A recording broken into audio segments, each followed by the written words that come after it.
Hello friends, வணக்கம் and welcome back to my channel. இன்னைக்கு நான் என்ன ரெசிபி செய்ய போறேன்னா இட்லி தான் செய்ய போறேன். இட்லியோட ரெசிபி ஃபுல்லாவே மாவு அரைச்சு எப்படி செய்யறது அப்படினு தான் இந்த வீடியோல நம்ம பார்க்க போறோம். அப்படி இட்லி செய்ய தெரியாதவங்க இருந்தீங்கன்னா இந்த வீடியோ வந்து உங்களுக்கு யூஸ்ஃபுல்லா இருக்கும்னு நான் நம்புறேன். இப்போ வாங்க இட்லி செய்ய ஆரம்பிச்சிரலாம்.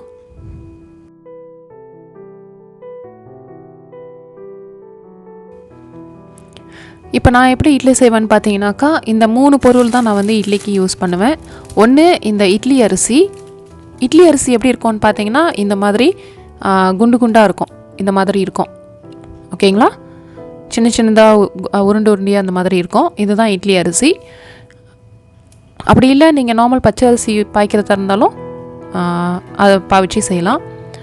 அடுத்தது பார்த்தீங்கன்னா உளுந்து தேவைப்படும். அதுக்கப்புறம் வெந்தயம்.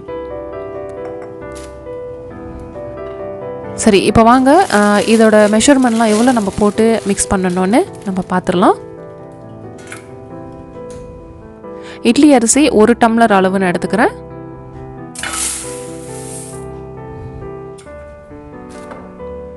ஒரு அரை டம்ளர்லேருந்து 3/4 டம்ளர் வரைக்கும் உளுந்து எடுத்துக்கலாம்.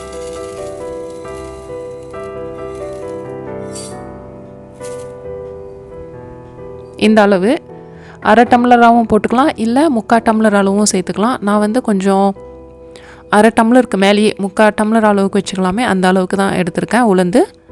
உளுந்து வந்து நான் முழு உளுந்து தான் யூஸ் பண்ணுறேன்.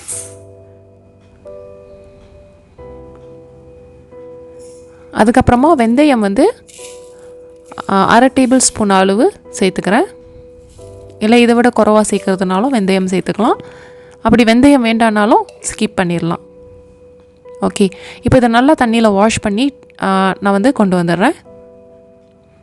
வாஷ் பண்ண பிற்பாடு நம்ம வந்து ஊற வைக்கணும். ஊற வைக்கிற டைமிங் பார்த்திங்கன்னா அட்லீஸ்ட் 4 மணி நேரம் ஊற வைக்கணும்.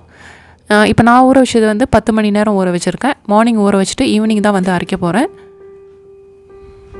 ஓகே, இப்போ அரிசி பார்த்திங்கன்னா நல்லா ஊறிடுச்சு. இப்போ பிளெண்டரில் போட்டு நான் அரைச்சி எடுத்துக்க போகிறேன். இப்போ நான் எடுத்த இந்த அளவில் வந்து நம்ம இட்லி சுட்டோம்னா ஏறக்குறைய 34லேருந்து 38 இட்லி வரைக்கும் வரும். இட்லியோட அச்சு வந்து சின்னதாக இருந்தால், ஒருவேளை பெரிய அச்சாக இருந்தாக்கா ஒரு 20 இட்லி கிட்ட வரலாம். என்னோட தட்டு வந்து சின்ன தட்டு, அதனால் 34லேருந்து 38 இட்லி வரைக்கும் கிடைக்கும்.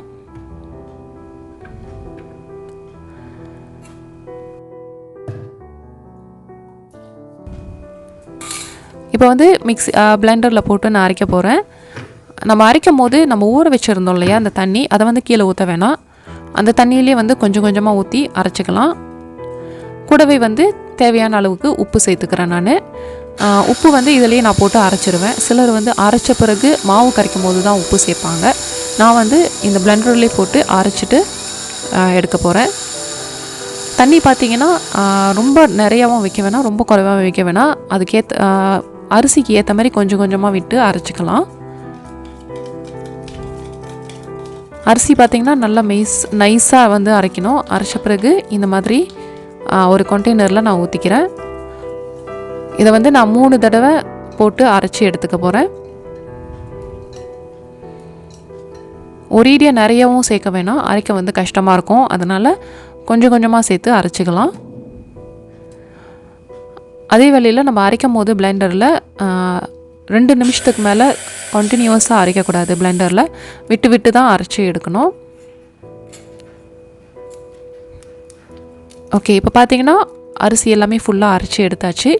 அடுத்தது வந்து நான் ஈஸ்ட்டு கொஞ்சம் போட்டு மிக்ஸ் பண்ண போகிறேன். நான் வந்து இந்த ஈஸ்ட்டு தான் யூஸ் பண்ணுறேன்.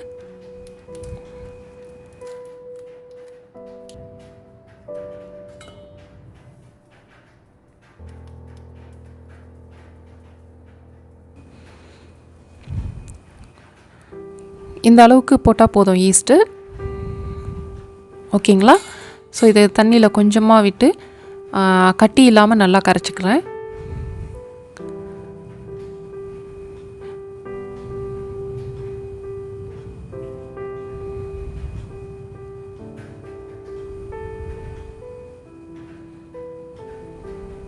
ஓகே, இந்த மாதிரி கரைச்சிட்டு ஒரு 5 நிமிஷம் அப்படியே வச்சிடுறேன். அதுக்கப்புறம் நம்ம மாவில் ஊற்றிக்கலாம்.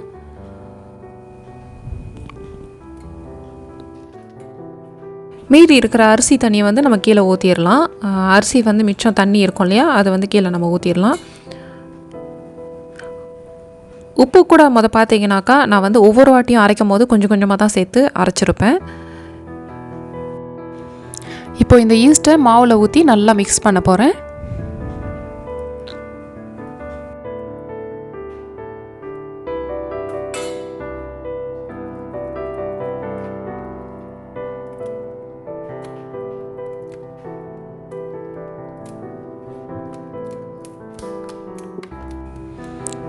நம்ம கையை வந்து நல்லா வாஷ் பண்ணிவிட்டு மாவு வந்து கையாலே நல்லா கலக்கிக்கலாம். மாவு இந்த மாதிரி நல்லா அடிக்கணும். ஸோ உப்பு பார்த்திங்கன்னா இந்த ஸ்டேஜில் கூட நீங்கள் போட்டு மாவு கரைச்சி வைக்கலாம். நான் வந்து பிளெண்டர்லேயே போட்டு நான் அரைச்சிட்டேன். இந்த மாதிரி பெரிய ஒரு உயரமான கண்டெய்னரில் போட்டிங்கன்னா மாவு வந்து பொங்கி கீழே விழாமல் இருக்கும்.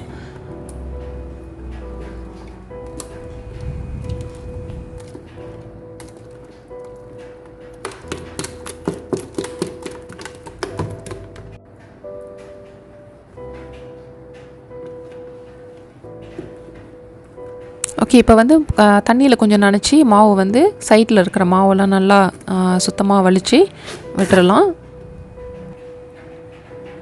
மாவு கரைச்சாச்சுங்க. இப்போ பார்த்திங்கன்னா மாவோட அளவு வந்து இவ்வளோ இருக்குது இல்லையா. ஸோ இது பொங்கி வரட்டும். பொங்கி வந்ததுக்கப்புறம் நான் உங்கள்கிட்ட காட்டுறேன் எந்த அளவுக்கு ஏறுது அப்படின்னு. ஓகே, இப்போ பார்த்தீங்கன்னா 4 மணி நேரம் ஆச்சு. மாவு வந்து இவ்வளோ தூரம் ஏறி இருக்குது. மாவு நல்லா பொங்கி இருக்குது.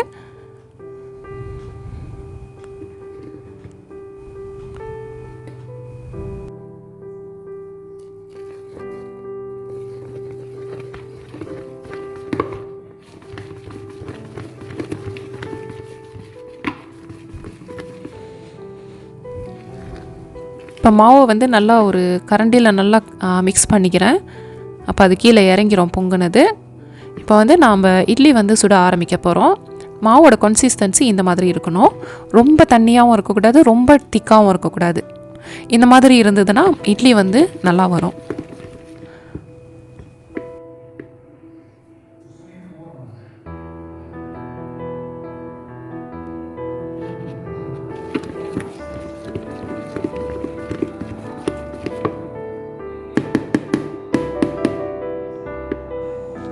ஓகே, இப்போ வந்து நம்ம இட்லி சுட ஆரம்பிச்சிடலாம். இப்போ என்னோடய இட்லி பானை பார்த்தீங்கன்னாக்கா அந்த தட்டோட குழியில் வந்து ஓட்டை இல்லாதது. அதனால் வந்து நான் அப்படியே அந்த குழியிலே வந்து இட்லியை ஊற்றிடுவேன். அப்படியே ஓட்டை இருந்தால் நீங்கள் வந்து துணி போட்டு எப்போதும் போல் அந்த மாதிரி சுட்டு எடுத்துக்கலாம். இப்போ தண்ணி வந்து கொஞ்சமாக வச்சுருக்கேன். தண்ணி சூடு ஏறட்டும். அதுக்கிடையில் பார்த்தீங்கன்னா இந்த இட்லியோட இந்த குழி இருக்குது இல்லையா, இதில் எல்லாத்துலேயும் வந்து நல்லெண்ணெய் வந்து தடவி விட்டுக்க போகிறேன். இந்த மாதிரி எண்ணெய் தடவிட்டு நான் வந்து நல்லெண்ணெய் யூஸ் பண்ணுவேன். எண்ணெய் தடவிட்டு சுட்டு இட்லி எடுக்கும்போது பார்த்திங்கன்னா இட்லி வந்து ஈஸியாக வெளியாயிரும். ஸோ எடுக்கும் போதும் பார்த்திங்கன்னா உடனே சுட்டவனை சூடாகவே எடுக்கக்கூடாது. ஒரு 5 நிமிஷம் ஆற வச்சுட்டு அதுக்கப்புறம் எடுத்தோம்னாக்கா இட்லி வந்து ஈஸியாக வெளியாயிரும். ஓகேங்களா?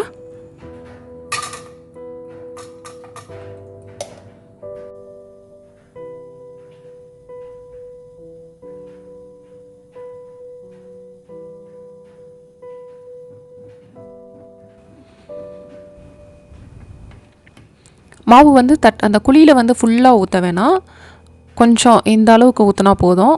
பிகாஸ் வெந்தவனை வந்து கொஞ்சம் உப்பி வரும் இல்லையா. ஸோ அதனால் நான் கொஞ்சமாக இப்படி ஊற்றிக்கிறேன்.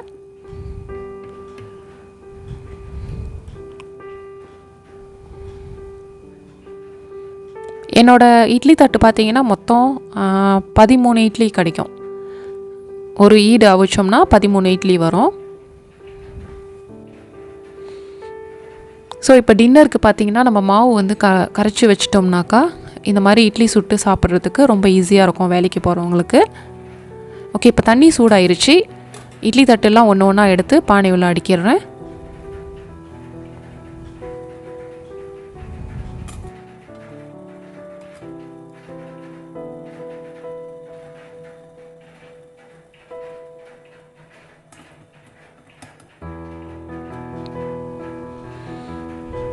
ஓகே,